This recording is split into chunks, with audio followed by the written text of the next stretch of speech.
आपने ऐड देखी है दोस्तों?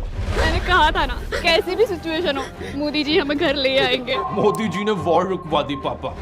वॉर रुकवा दी पापा। ये एक बहुत बढ़िया उदाहरण है दिखाने के लिए कि कैसे मोदी सरकार देश की जनता का ब्रेन वॉश कर रही है। हमारे मोदी जी से महीनों से चल रहा मणिपुर का वायलेंस तो रोका नहीं गया, कहां से रशिया की वॉर रोकेंगे जाकर? ये बात सरासर झूठ है, कोई वॉर नहीं रोकी गई। विदेश मंत्रालय के स्पोक्स पर्सन ने भी यही चीज कही थी। जो स्टूडेंट्स यूक्रेन में फंसे थे उनकी कितनी मदद की गई उनसे खुद ही सुन लो। हाँ, जब हम लोगों ने बॉर्डर क्रॉस कर लिया उसके बाद हमारी हेल्प हुई, लेकिन उसके पहले कोई हेल्प नहीं थी। गवर्नमेंट बिल्कुल ध्यान नहीं दे रही है, कोई अपना काम नहीं कर रही है। लेकिन आपको ब्रेन वॉश करने के लिए इनके बिकाऊ एंकरों ने बार बार क्या झूठ चलाया। भारत के कहने पर इस युद्ध को बीच में रोक दिया गया था। इनके आईटी सेल, सोशल मीडिया, गोदी इन्फ्लुएंसर्स सब ने इस झूठ को बार बार दोहराया। रविशंकर प्रसाद ने कहा 3 घंटे के लिए वॉर रुकी थी, राजनाथ सिंह ने कहा 4 से 5 घंटे के लिए, और अमित शाह के अनुसार तो ये वॉर 3 दिन के लिए रुक गई थी। कुछ इस तरीके से अपने फेलियर्स को भी अचीवमेंट्स की तरह दिखाया जा सकता है। सच क्या है यहाँ पर उससे कोई फर्क नहीं पड़ता, क्योंकि सारा मीडिया तो हमारी गोदी में बैठा है। अभी भी समय है दोस्तों, आंखें खोल लो।